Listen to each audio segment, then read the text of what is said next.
நமக்கு ஒரு பாலகன் பிறந்தார். நமக்கு ஒரு பாலகன் பிறந்தார். நமக்கு ஒரு குமாரன் கொடுக்கப்பட்டார். கர்த்தத்துவம் அவர் தோளின் மேல் இருக்கும். அவர் நாமம் அதிசயமானவர், ஆலோசனை கர்த்தர், வல்லமையுள்ள தேவன், நித்திய பிதா, சமாதான பிரபு என்னப்படும்.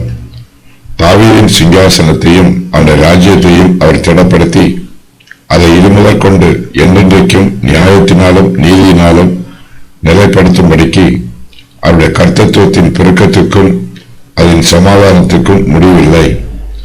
சேனைகளின் கர்த்தருடைய வைராக்கியம் இதை செய்யும்.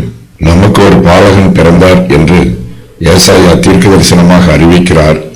இந்த சம்பவம் எங்கு நடைபெறும் என்றோ, யார் மத்தியில் இது நடைபெறும் என்றோ ஏசாயா இங்கு தெளிவுபடுத்தவில்லை.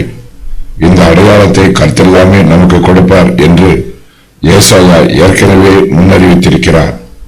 இப்போது அந்த அடையாளத்தின் விவரத்தை ஏசாயா இங்கு சொல்லுகிறார்.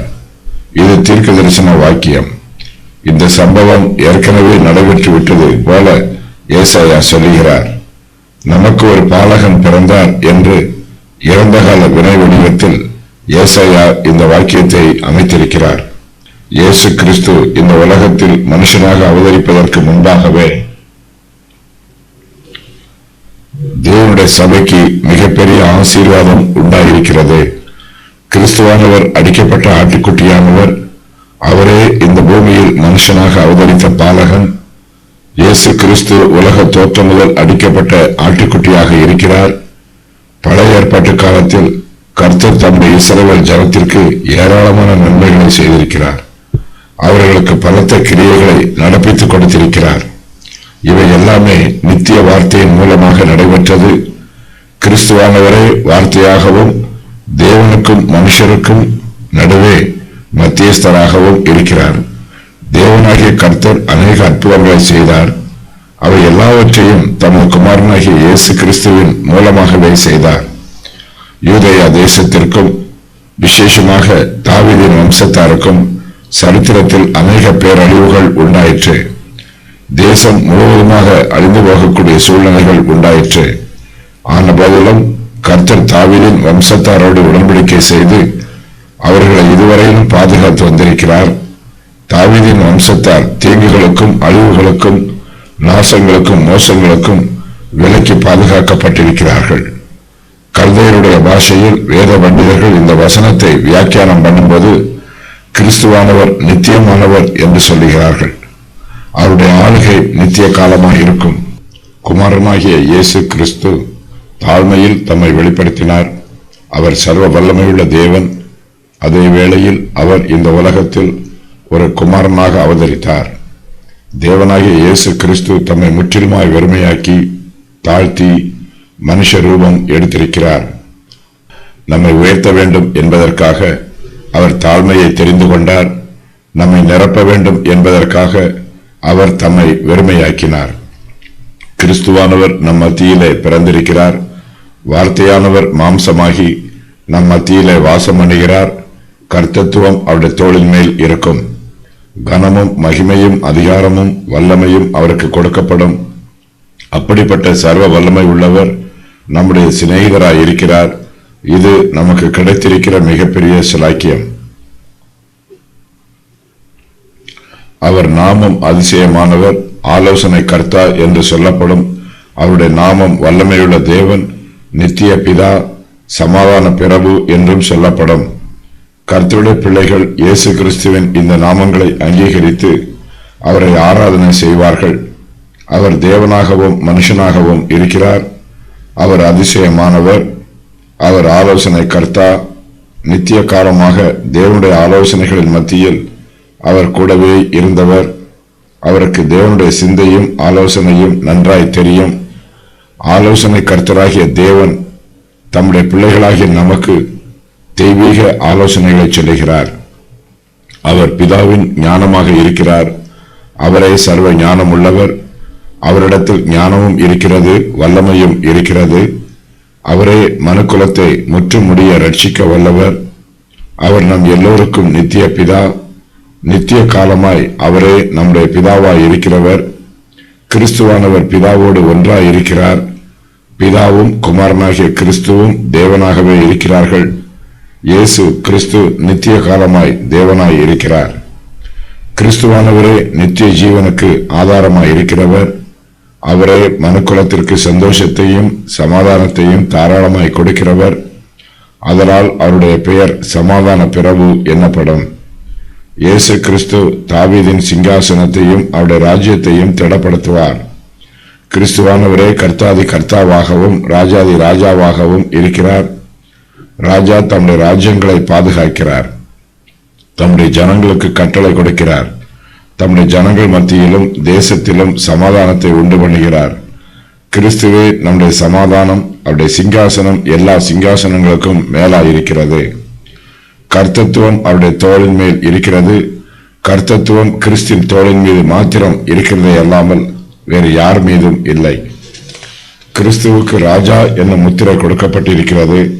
அவர் பெயரளவுக்கு ராஜாவாக இருக்கிறவர் அல்ல. ராஜ்ய பாரமும் அவருக்கு ஒப்புக் கொடுக்கப்பட்டிருக்கிறது. தாவீதினுடைய வீட்டின் திறவுகோல் அவர் தோளின் மேல் வைக்கப்பட்டிருக்கிறது. அவர் ஒருவரும் பூட்டக்கூடாதபடிக்கு திறப்பார், ஒருவரும் திறக்க கூடாதபடிக்கு அவர் பூட்டுவார்.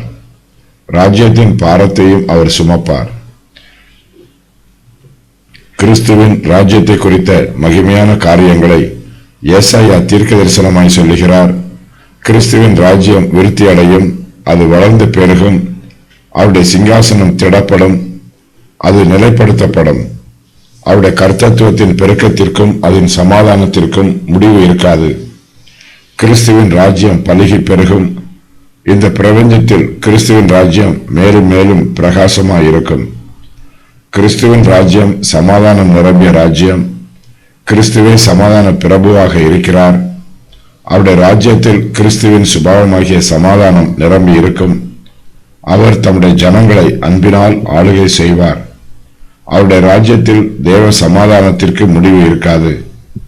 கிறிஸ்துவானவர் தம்முடைய ராஜ்யத்தை என்றென்றைக்கும் நியாயத்தினாலும் நீதியினாலும் நிலைப்படுத்துவார். அவருடைய ராஜ்யத்தில் ஞானமும் புத்தியும் நீதியும் நியாயமும் நிரம்பியிருக்கும். கிறிஸ்துவின் ராஜ்யத்தில் அவரே கட்டளையிடுவார், அவரே வழக்குகளை விசாரிப்பார், அவரே நியாயத்தையும் நீதியையும் நிலைப்படுத்துவார். கிறிஸ்துவின் ராஜ்யம் பாதியில் அழிந்து போவதில்லை. அது நித்திய காலமாய் நிலைத்திருக்கிற ராஜ்யம். அவருடைய கர்த்தத்துவத்தின் பெருக்கத்திற்கும் அதன் சமாதானத்திற்கும் முடிவு இருக்காது. தேவனாகிய கர்த்தரே கிறிஸ்துவை பற்றி சொல்லப்பட்டிருக்கிற இந்த தீர்க்க தரிசன வாக்கியங்களை நிறைவேற்றுவார். சேனைகளின் கர்த்தருடைய வைராக்கியம் இதை செய்யும் என்று ஏசாயா சொல்லுகிறார். சேனைகளின் கர்த்தர் சர்வ வல்லமை உள்ளவர். அவர் செய்ய நினைக்கிற காரியம் ஒருபோதும் தடைபடாது. அவரால் எல்லாம் கூடும், அவரால் எல்லாம் ஆகும். அவர் சொல்ல நடக்கும்.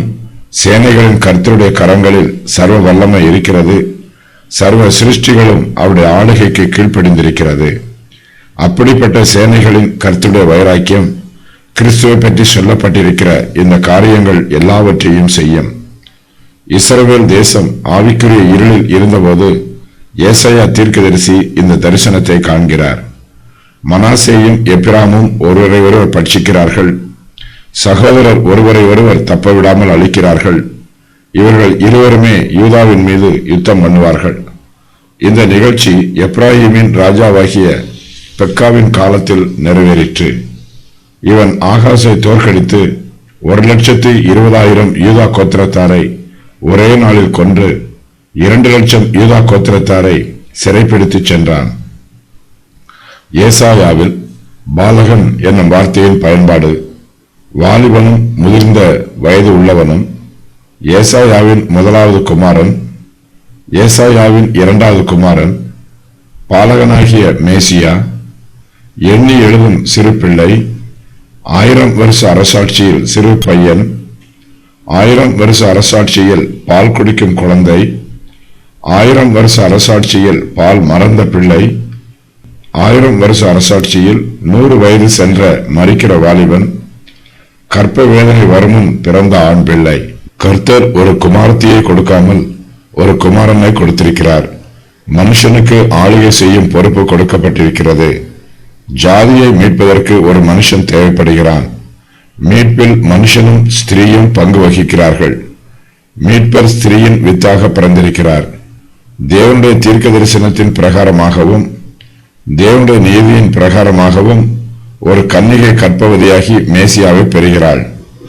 கொடுக்கப்பட்டார் என்னும் தீர்க்க தரிசனம் கூறப்படும் போது மேசியா எப்பொழுது கொடுக்கப்படுவார் என்று அறிவிக்கப்படவில்லை. ஏசாயா முன் அறிவித்த தீர்க்க தரிசனங்கள் ஒவ்வொன்றாக அதன் காலங்களில் நிறைவேறிற்று. ஆளுகை செய்வது, நியாய தீர்ப்பு செய்வது ஆகியவை மேசியாவின் பொறுப்புகளாகும். மேசியாவின் நாமங்கள் அதிசயமானவர், ஆலோசனை கர்த்தா, வல்லமையுள்ள தேவன், நித்திய பிதா, சமாதான பிரபு. நித்தியமான காரியங்கள், தேவகுமாரன், அவருடைய கர்த்தத்துவம், கர்த்தத்துவத்தினால் உண்டாகும் சமாதானம், தாவீதின் சிங்காசனம், தாவீதின் ராஜ்யம்.